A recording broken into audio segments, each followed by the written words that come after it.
In the spirit of reconciliation, I acknowledge the traditional custodians of country throughout Australia and their connections to land, sea and community. I pay my respects to their elders, past and present, and extend that respect to all Aboriginal and Torres Strait Island peoples today. Welcome to Totally Lit, the podcast celebrating reading, writing and creating literature. I'm your host, Ky Garvey. Thank you for listening. Christian White, welcome to Totally Lit. Thank you so much for having me. I'm very excited. Listeners, I'm totally fangirling here. I thought I would let you in on that at the start, just in case I make a fool of myself during this interview. Christian White is in the house. I'm really excited. You have a new book coming out. Would you like to tell us a little bit about it? I would, yeah, I do, and I would. It's called The Long Night, and it's about a long night. This is how creative I am. This is my. And you know what? It wasn't even my title. When I delivered the manuscript, it was called Book 5.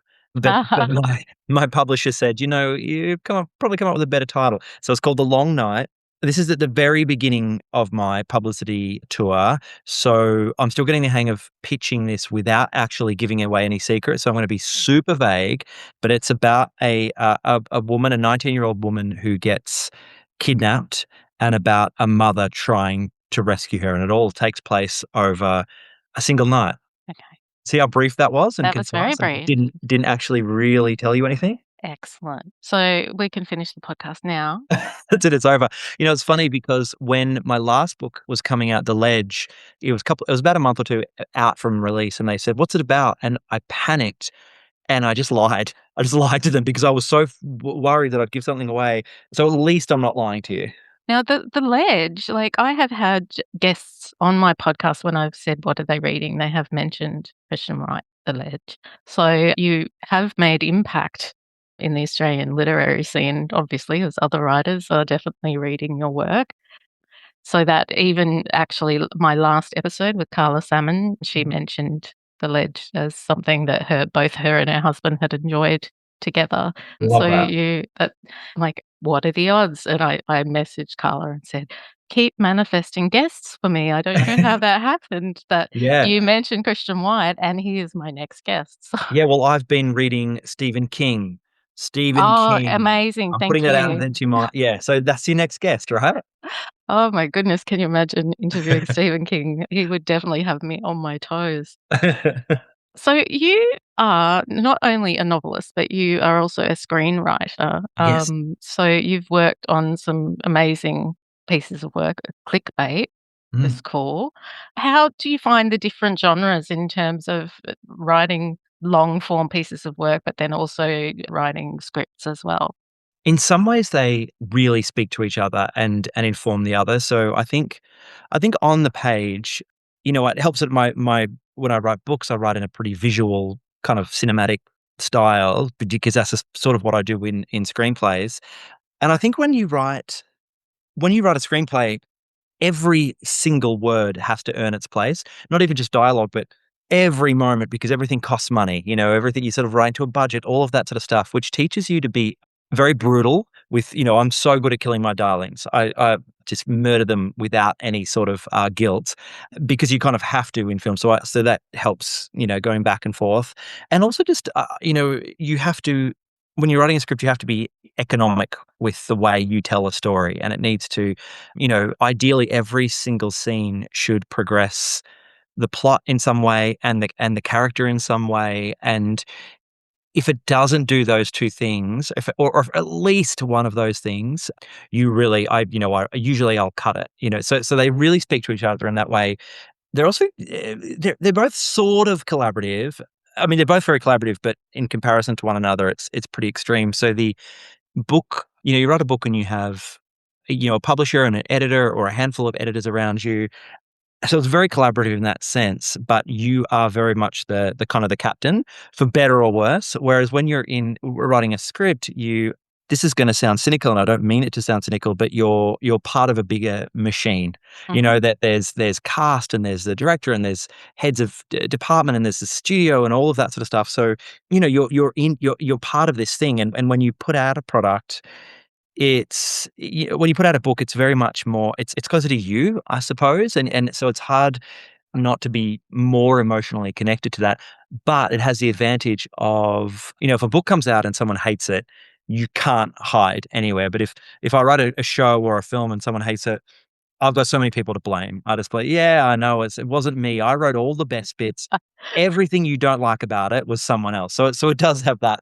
It does have that advantage. It's also really interesting because if you step back and look at my schedule, I'm really, really busy with the amount of projects. I mean, I'm always careful not to take on too many projects, and only projects I really love and feel like I can give something to.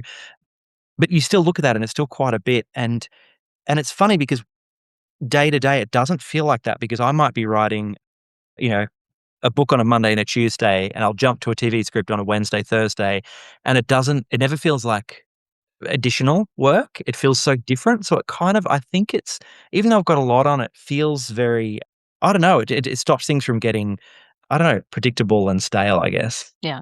And so you've worked on, for example, the survivors. Yeah.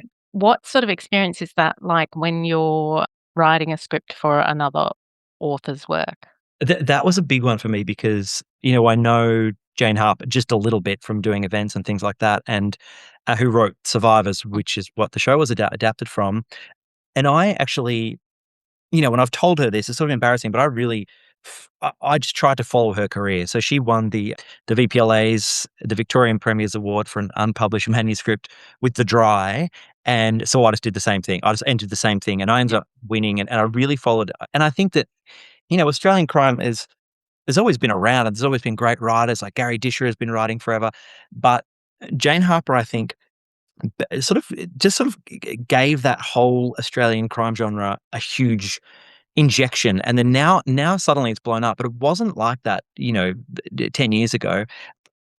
So that my point is I owe a lot to her. So taking on, going in and writing an episode of a show based on her book was weird, really weird, but fantastic. When I got the offer, I jumped at it, and it's also a little different because it's a 6-episode series, and I wrote one episode on the show, but it certainly wasn't my show. So the showrunner and the creator was Tony Ayres, who he and I created Clickbait together. So really, it's Tony's, based on this amazing source material, it's Tony's vision and drive. And so I felt that allowed me some sort of distance that I'm not. If I had the responsibility to adapt the thing myself and I was driving it all, that would be a lot more pressure. But as it was, I could just jump in and I trust that whole team. But I trust Tony. He's a ridiculously talented and beautiful, wonderfully kind man. He's a great person, and I trusted him and I trusted his vision. So really, it was me coming in and trying to get as close to his vision as I could, with also while injecting, yourself into it. And the way it works generally on a show like that, if you're running it, it's a bit different. But when you're coming in and writing an episode, you'll come in and there'll be a writer's room, and you'll help plot, you'll move things around, and then you'll plot your own episode. And then you go away with this document that is the result of, 6 really, really talented writers sitting in a room, coming up with the plot and coming up with these moments. So when you leave that room, you've got this amazing document. So yeah, I don't know. It's a team effort, I guess, is my point. But it was a really cool experience, and I think it turned out. I really liked the show too. In terms of tackling a project like that, is it a case of, well, first initially reading the book Mm. so that you know what's going to happen, but also is it a case of working together to emulate, like if one writer has written an episode to begin, are you then trying to make sure that you are keeping those characters the same, so there's continuity, and using similar language and making sure that if the character has said struth in the first Yeah. episode, that they're still maintaining their character throughout those Yeah, episodes as you write? absolutely. Well, one of the big things that you do in a writer's room is you spend just a lot of time talking about each character, and often that's one of the first things you do. You'll talk about who they are and what they're like, and then the more you talk, usually you'll start writing them. You'll hear their voice, and you'll also often come up with moments that you think, "Oh wow, that person might do this in this moment. We should see that. I wonder if we could work that in, and or how would this person react in to this particular thing that makes them unique," and then follow that. follow that character. A huge thing I learned from Tony, actually, and again, this is an example of screenwriting informing my books, is that the way Tony phrases it is you should start each scene, you should write it from the inside out rather than the outside in. And what it means is if you're writing from the outside in, you're forcing plot Mm. onto that character, but if you start from the character, you really entrench yourself in that POV and be true to them, and explore the plot how they would really explore it, then it's always vastly more believable and emotionally satisfying. I think that characters are allowed to do stupid things because we all do. I do a million stupid things a day, so that's allowed. But when they do something so plot serving and outside their character, you can feel it and you disengage. And I think that, I think I know a lot of writers listen to this podcast, so you probably all know what I'm talking about. And I think an audience, I think readers know as well, but they might not be able to identify it. But you'll be reading something, and this character does something that's not believable, but you can suddenly feel the writer's hand and thinking, oh, okay, they just want this thing to happen, and I think that's when people reach for their phone. And that's when they emotionally disengage, and that as a writer is your worst enemy. So that's something. So yeah, character is hugely important, and then when you're writing a book, you don't have this room of people to sit around and talk about those characters with. But the same thing, usually character emerges for me about late early in the actual writing process, but very late in the plotting process. So I'll sit down ahead of a book, I'll sit down and plot it out. And I will, every single time this happens, I will plot out the entire thing, and it's perfect and amazing. It's got a great twist. And then about, 30 pages in, you realize none of that stuff in the back half is going to work. And that's Uh, always because, for me, it's always because I get to know that character and I get to know how they would deal with certain things. And then I always, as frustrating as this is, I always follow that character because otherwise, yeah, that's when people are reaching for their phone. so is there times where the character is almost creating themselves in that process? All the time, yeah, and it sounds it sounds like a cliche, that the writer, that the character takes on a life of their own, but it's really, really true, and I think that for me, I'll often have a kind of a sketched out, a really vague sketch of a character. But it's not until I start writing them and thinking about the way they move and the way they talk in particular, and that you get to know them, and they do show you that. It's really strange. I have this thing where I think my characters are so much smarter than me. They always know exactly what to say. They always they always have opinions about things, and they can identify things inside, and that they know what they're feeling, which I don't. So I do think sometimes it does feel like it's coming from some, weird external place, because it is a strange, uh, yeah. I'm sounding crazy now, but it's true. So you know things that you don't know, or you don't Yeah, know what you know. absolutely. And I Are we think getting it's, existential now I already? know, I know.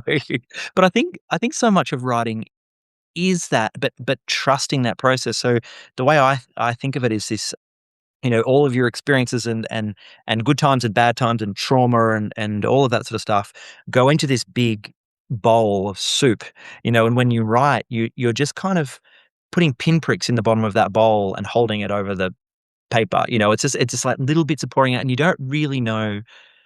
Well, I don't. I'm sure much smarter authors than me know this stuff ahead of time, but I never really know what my story is about. I know the nuts and bolts. I know it's about a kidnap or a murder or whatever, but I don't know thematically what it is about until I finish the first draft and look back and realize what I was exploring. And it's weird when this latest book coming out is my fifth book, and when the bigger your body of work, the more you can sort of look back and see all of your fears that you didn't realize you had, and all these weird kind of quirks and weird interests, all these things that you're exploring on some weird subconscious level. And just the more I write, the more I trust that, I guess.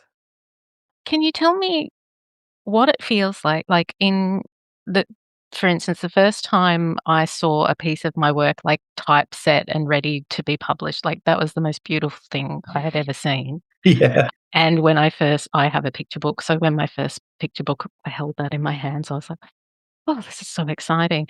Do you get that same feeling when you see your work on screen in a way that you do if you're holding a copy of your book? It's sort of it's similar but different. There's something about holding a book, or even, like you said, seeing it typeset, seeing the cover, seeing that feels so just so unreal. And, I always get the feeling where seeing it at a shop is amazing, but seeing it in an airport, for some reason, Mm. that's was my always some weird measure of success for me. If I see my book at the airport and, it's and you do, I wish I wasn't like this, but I'm sure all authors do it. You're there. I was at the airport earlier in the week, and I was there, and I was looking at books, and then you just have a cheeky look at it, and maybe straighten it up, maybe face it out if it's not faced out, just because you want. But that's still a real thrill. With film and TV, it's different because or with a show, you're sitting down, usually with your loved ones, to watch it and all of that sort of stuff, or you're at a premiere, which is genuinely incredible. I was at around this time last year, I had a film out, Apartment 7A. It's a horror film, and we went to Austin for the premiere, and that was incredible because the audience was made up mostly of just, regular people. They didn't know we were sort of there, and that was really, really cool watching it with an audience and everything. But you don't weirdly, the closest thing I've felt to that same sort of feeling that you get with a book is when I was in a JB Hi-Fi after my first film came out, Relic, and it was there on the shelf in a DVD. Is something about it being a physical, tangible thing that you can't really beat. And now everything's streaming.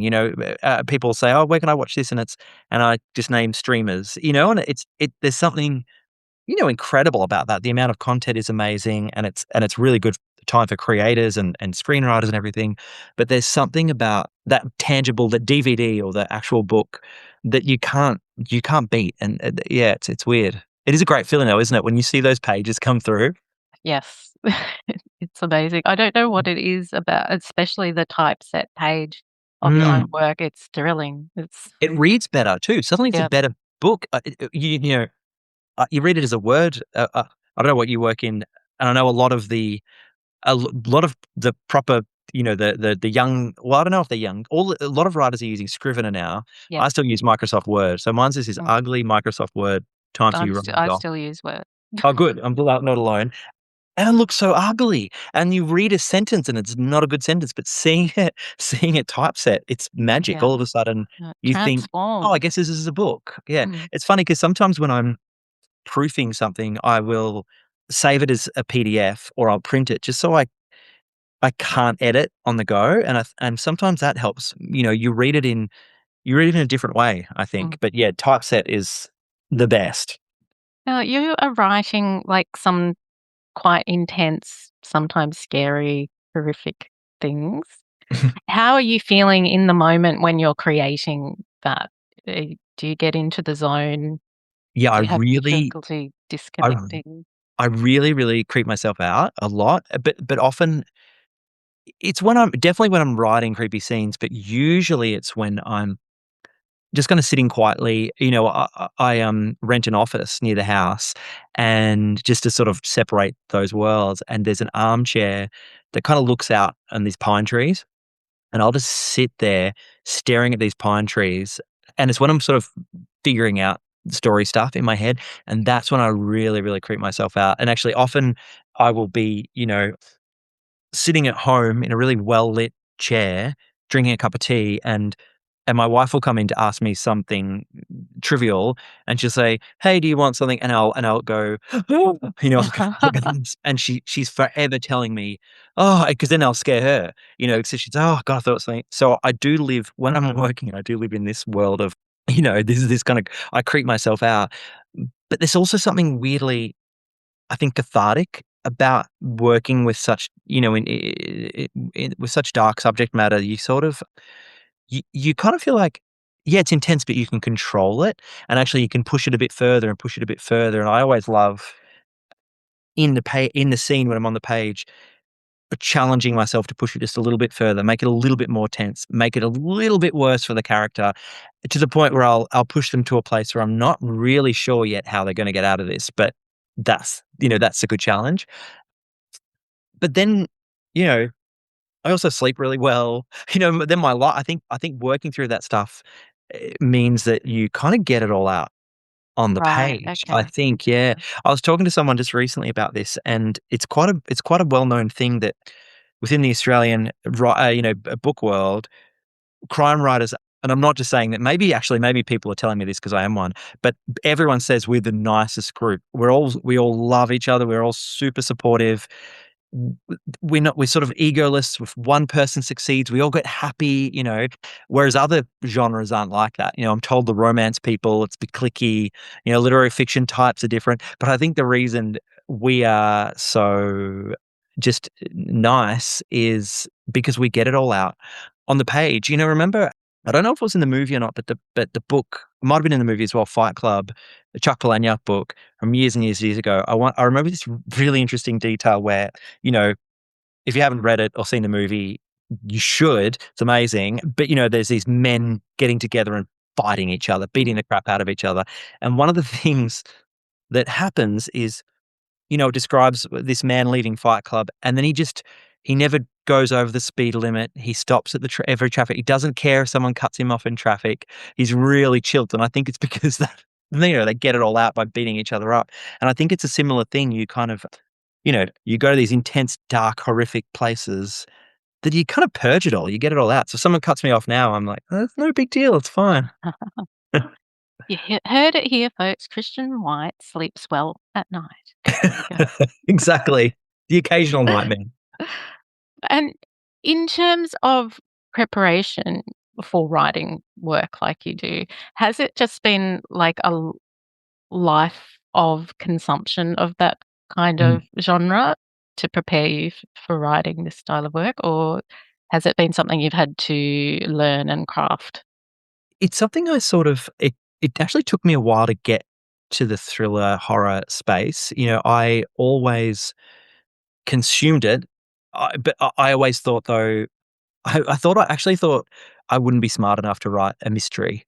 So I really genuinely thought that was out of my, I don't know, range. This is way before I got published. So I was always reading and writing, watching stuff from just a wide range of genres and everything. And I tried, my first book, The Nowhere Child, which was a thriller, was the fifth book I tried to write, and only the second one I'd finished, and the first one I thought was anywhere near good enough.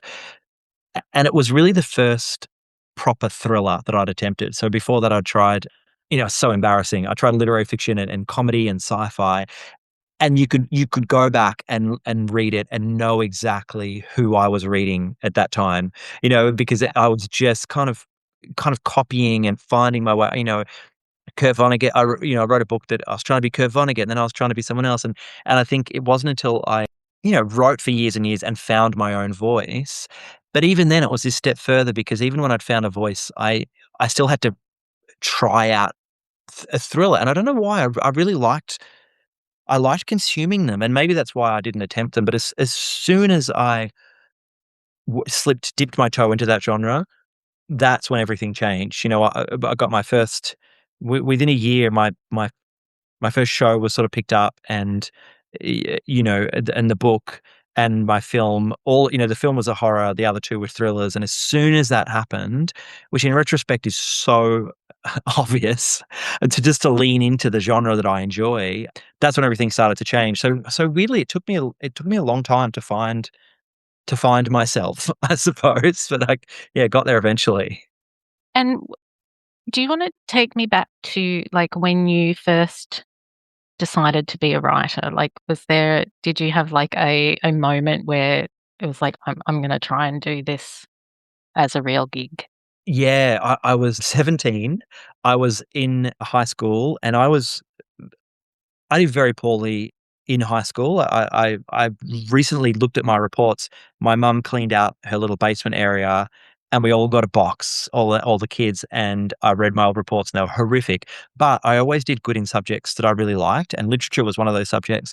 And I wrote this short story, and it was probably terrible. It was about a baby on a doorstep and all this sort of stuff. But my teacher read it out anonymously. And as an example, me and this other girl's worksheet, he read out, and I was sitting there, and I loved that feeling of him reading it out, no one knowing that I'd done it, but feeling this kind of, I don't know, I guess it was pride, I suppose. And, I had a difficult time in high school, so it was sort of this really unique moment. And then I thought, oh, I'm going to be a best-selling author. You're 17. It's like, yeah, that'll be easy, right?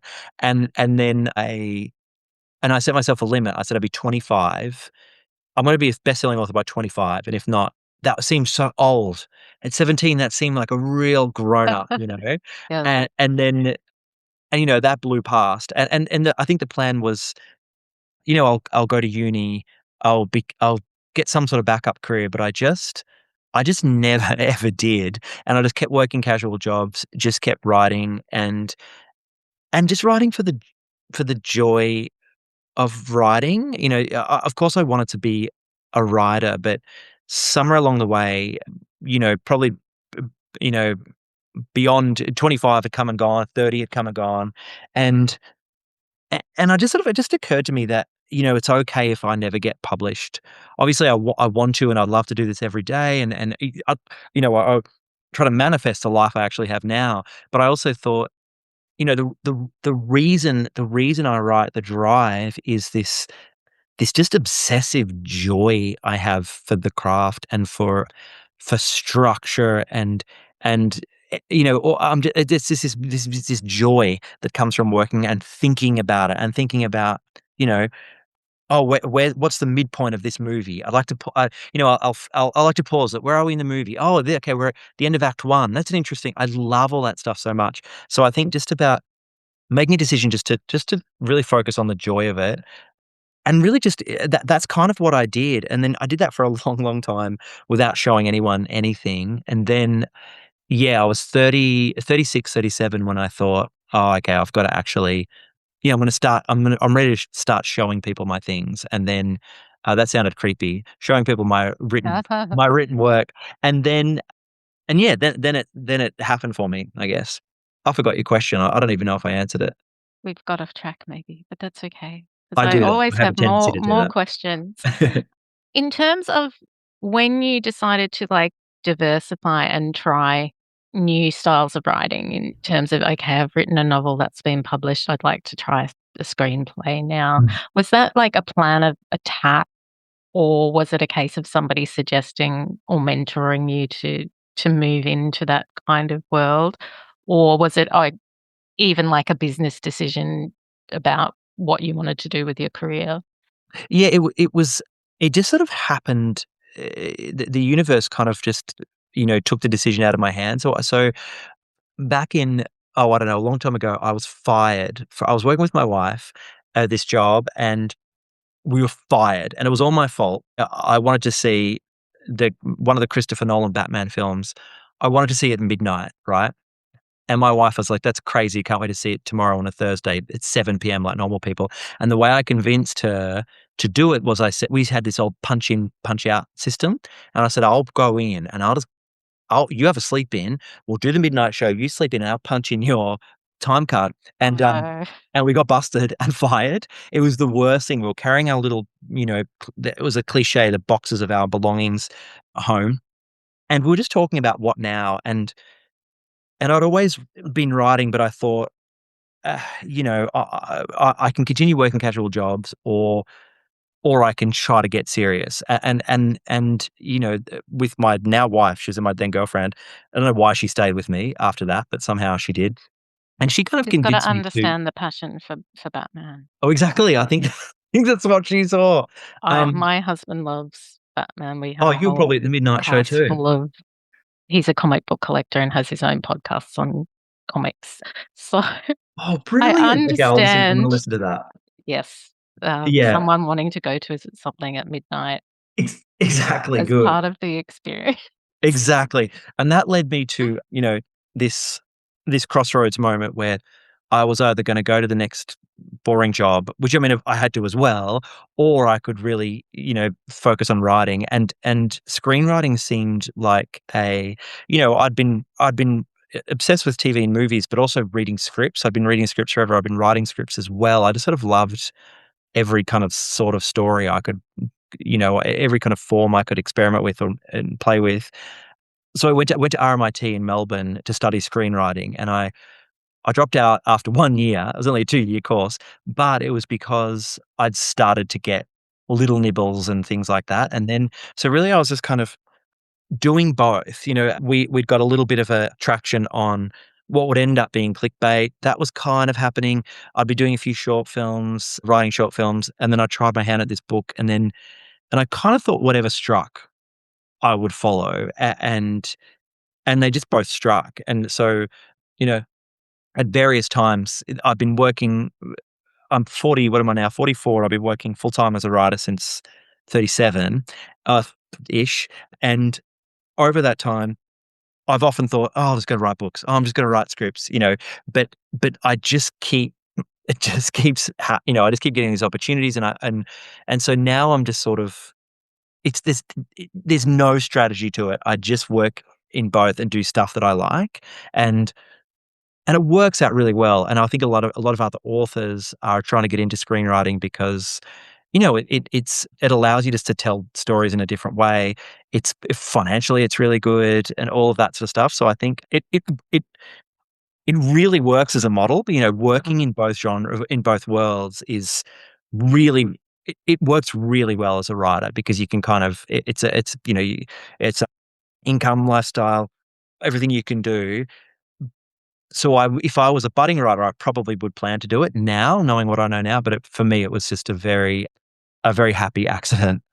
It does sound, though, that you were willing to take the plunge when you saw the opportunity Mm, as well, because I think that is one thing around writing is there's an element of risk that when you're doing a 9 to 5 job, mm, and if you've got a permanent role and it's ongoing, you've got your holidays and your sick leave and that there's yeah, an ongoing income, and it's very safe to stay yeah, in that world, yeah, so that when you're ready to follow your dream and passion, you have to be willing to jump at the opportunity when it comes as well. So is that yeah. how you felt at the time? Well, yeah, and it's not easy. I mean, I think for me, I have a creative wife as well. So we were married at the time, but we were starving artists together. We were living in these little places, and we would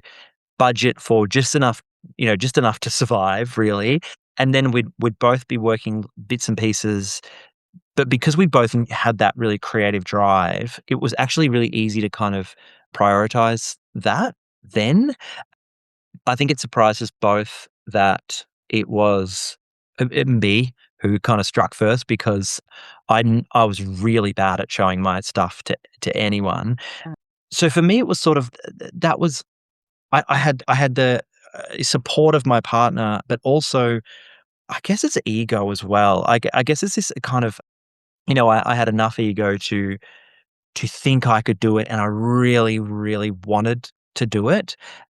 And I think I didn't have any real negative voices in my life telling me I shouldn't. My parents, my family, they never said anything to my face. After I was published, my brother Jamie called me up and said, "Oh, we've been bitching about you for years and years, saying, when's he gonna get a real job?" And it was an apology, which felt amazing, by the way. So yeah, I think I was really lucky in that sense. It would be more challenging now. So now I have a daughter, and that would be more. It's so easy to say, you just got to back yourself. You just got to do it, take the plunge. But now that I'm in a situation where I'm supporting someone and I'm looking after someone, it would be so much more challenging now. And yeah, and I think it's all about knowing when to, yeah, take that plunge, I guess, which is really probably different for everyone. Yeah, and there is something though about momentum. So I think if you do take that plunge, if you've got an opportunity and you take it and then run with it, especially in those early years, I think I think there's something to be said about, okay, I've got a publishing deal. I'm going to quit my job and I'm going to write the next book. Even if the advance on the first book wasn't much, there's something about that momentum that I think if you can do it, you do it. But yeah, man, it's not easy. Well, I always dream of having the freedom to write a novel, Yeah. but I also know myself quite well and am quite concerned that I would just procrastinate because Yeah. I think that one key is that you have to have the drive and you've got to do the work. So Mm, it's amazing if you do suddenly have an opportunity to create, but then you mm. do actually also have to create. Yeah, it's a really funny thing because, this is a fantastic problem to have, but, when my first book came out, it was, a big success. It was all really great. It was fantastic. I was super excited. My whole life had changed. But then all of a sudden, I had to write another one, and I had what I never had before, which was an audience and a deadline. Which all of a sudden I was like, oh my, maybe this was a fluke. Can I do this again? And it's you do really need that kind of the ability, I think, to shut out that little voice saying, you're not going to do this as much as you can. And I don't think I certainly can't block it out all the time, but at least when I'm on the page, I can set it aside. And yeah, it's a funny thing because, some people want to be writers but then you remember when you're writing, you actually have to write. Yeah. That's what you're doing. So I think if you love it and you have that drive, it's the best. But you'd also find too that I had to really find my way. So when I first started doing it full time, I told myself I've got to be at my desk 9 to 5, and I've got to be treated like a real serious job. And then I found out, so I would blink and I would be watching Bigfoot videos on YouTube, because I just would procrastinate without even thinking. And then you kind of find your groove. And, for me, I've got a couple of hours of actual work at the computer and then I've got to step away. And so you get to know what you need to keep that drive going. And there's little tricks as well. And maybe some of the writers in your audience, maybe this will be helpful, but sadly, he's passed away now, but my late father-in-law, my wife's dad, he was Everett DeRoche, and he was a screenwriter, and he wrote all these amazing Australian horror films, Razorback and Patrick and Long Weekend and all this really cool Wow. stuff. And he once said that, and he would just go out to his office and write. That's what he did. And he once said that one of the things he did was he would stop the end of each workday, he would stop right before a scene he was really excited to write. So the next morning, he can't wait to get back to the computer and Okay. start writing. And that's what I've adopted now too. All these, so you do these little tricks to keep yourself motivated. It is freaking hard though, because procrastination is so easy. However, if you sometimes now when I procrastinate, sometimes I can call it research. If it kind of makes its way into that soup, then you can call it research. But yeah, it's tough, and there's so much content and all that sort of junk. Too much content these days. Yeah, far It's too become much. overwhelming. So I have a few little questions to ask you just for our listeners to get to know you a little bit better. Yeah. Do you have a tip to share with aspiring creatives who would like to emulate your career trajectory? I think this will sound really, maybe it'll sound too simple, but I think one of the biggest things and the hardest things to do is click send on that email. You Mm. know, in On Writing by Stephen King, is this beautiful memoir, or half memoir, half how to write a book. He says you should write with the door closed, rewrite with the door open, meaning that when you write your first draft, I mean, literally shut the door, but more it's sort of you can write without fear of judgment. But when you're rewriting, opening that door and letting someone else in is really, really important. And it might be your partner, but you need to be careful because you don't need someone who's going to just tell you what you want Yes. to hear. Mm. So it's a really tricky, but you don't want too much of an asshole either. So you've got to find the perfect amount of like a 40% asshole. But it's also clicking send on the, you know, when you're sending off to publishers and agents and competition. So that's a really big thing, just this simple thing, this simple act of clicking send. More practically though, I would really, really recommend people to enter writing competitions. So I had a very sort of misguided, cynical idea of what a writing competition was. I really had this very, very clear vision that they would get my manuscript, and there's thousands and thousands, and they read a page and then they screw it up and they throw it in the bin. But really, there's not as many entries as you think, but also if you're shortlisted or lucky enough to win, you can just it just allows you to open doors Yeah. that otherwise would have been more difficult to open. With the Nowhere Child, I I didn't know who to I had this manuscript to finish. I didn't know who to send it to, and I entered this competition because Jane Harper had won it in the past, but also as an act of opening that door and getting myself out there. And yeah, I won that year, and that completely, all of a sudden, all these publishers that I wanted to get my work in front of were emailing me, and there was a Yeah. bidding war, and there was this sort of fever, Oh, and how and all of a exciting. sudden it was this huge thing, and that all came from a competition. And also clickbait. Years and years and years ago, I entered a competition.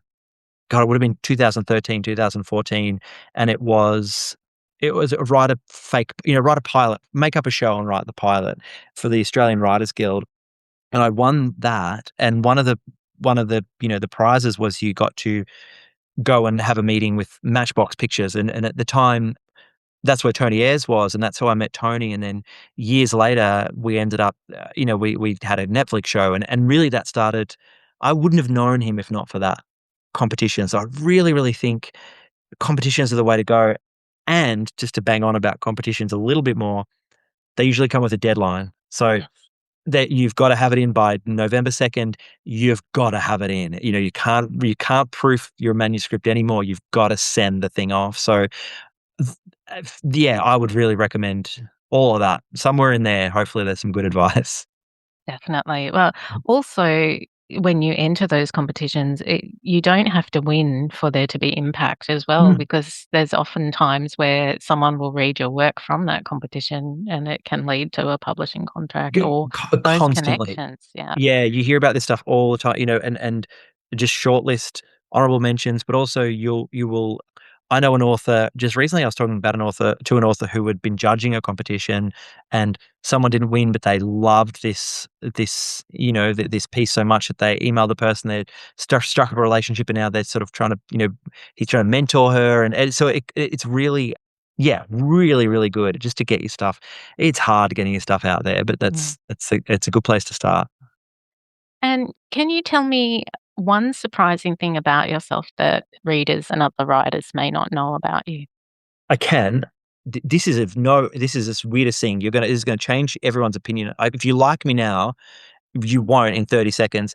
Look When out. I was about 14, about 14 or 15, I read somewhere that one of the ways to become a werewolf is to drink water, rainwater from the paw print of a wolf, right? And I kind of got this idea in my head, and I was walking my dog one day, and I noticed there was raining, and I noticed some water had gathered in his paw print, and I just drank some water because I thought maybe I'd become a werewolf, and nothing happened. So Because my next question is, are you in fact a werewolf now? yeah, no, No. definitely, definitely not. Although I would say that, right? If I was.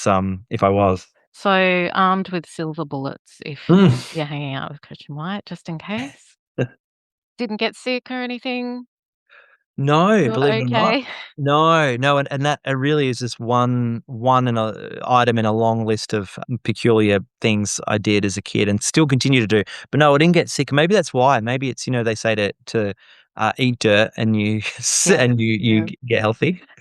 But is the reason you're not a werewolf because your dog was not a wolf? Well, yeah, it wasn't really. It's supposed to be a wolf. It was my in my high when I was in high school, it was my dog Tully. His name was, and he was just a mixture of all sorts. So maybe someone out there, if you've happened to be in the northern hemisphere, there's a wolf, some rainwater pooling in the footprint. Just kneel down and kneel down and take a sip.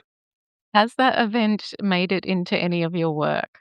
No, not yet actually, but it definitely will. I would love to write a werewolf story one day. Actually, years and years ago, I started a script. I never finished it, but I do love the classic monsters and Yeah, werewolf is yeah, maybe one day.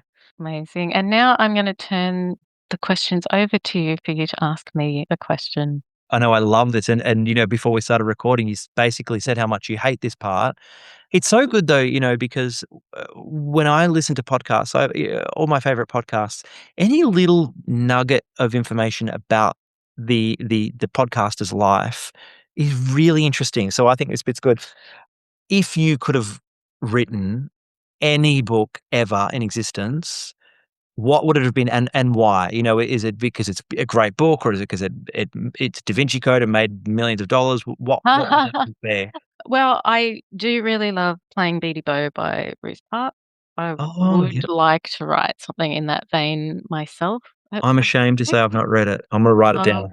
it does feature in a lot of high school curriculums, but it's pretty much a time slip scenario where the main character goes back in time to Oh. early Sydney, Australia, and she has to find her way out. And there's a little bit of they've got the gift and they can see with second sight and things like Oh, that that. sounds cool. Yeah, so Okay, I yeah. would like to write something like that. I probably will try to write something like that in the future. There is But something interesting about because I love time travel. I wonder if there's something in, a time traveler traveling back in time to plagiarize someone's work. yes. To still, to go back and write that book yourself and how you'd feel and all of that sort of stuff. There's something there. So kind of sci-fi, historical fiction-y sort of thing. Yeah, yeah, and just a little bit of I also wanna have a bit of girl power in it as well. Yeah. Yeah, we'll see how Well, that I look goes, but forward I to have reading it. been talking about writing that for about 10 years. So You could do this is something I did with a friend when I started writing The Nowhere Child, where we had to be accountable to each other at the end of the week. Mm. So every Friday, we were supposed to, when we were both ready, share a chapter.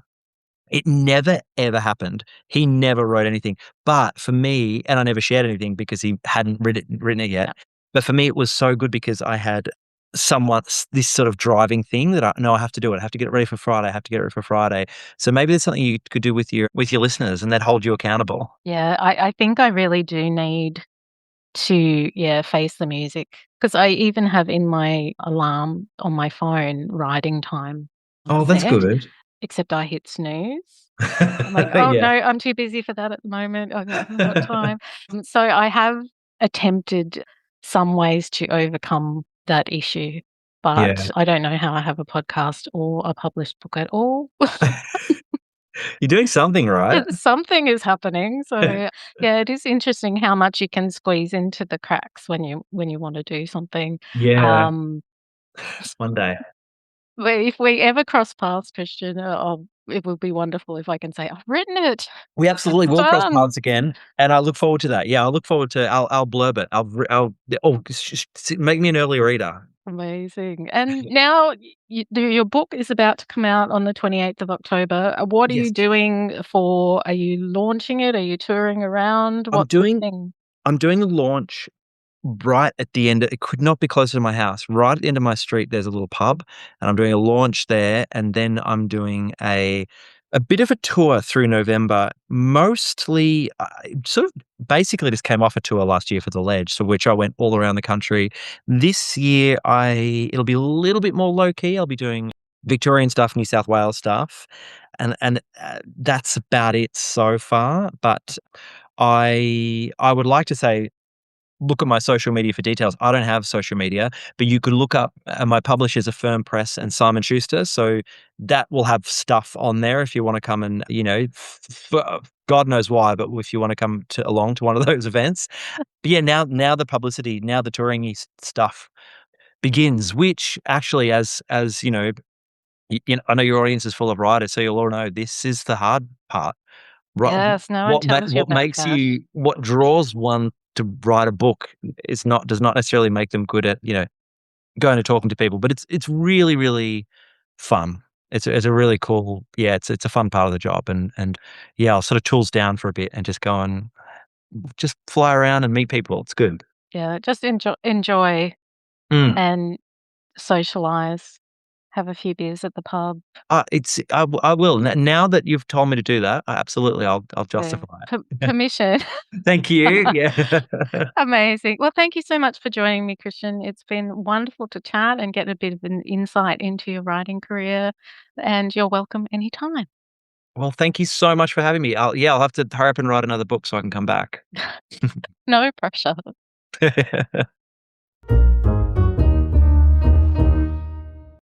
Totally Lit is an independent podcast. You can help support us to continue to chat with wonderful Australian creatives by leaving a review on iTunes or sharing our socials with your friends.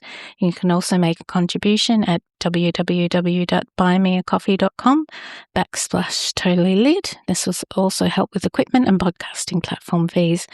I love to interact with our listeners, so feel free to say hello either by email or social media at totallylitpodcast@gmail.com, or you can find me on Facebook, Insta, LinkedIn, and Twitter, and now Blue Sky.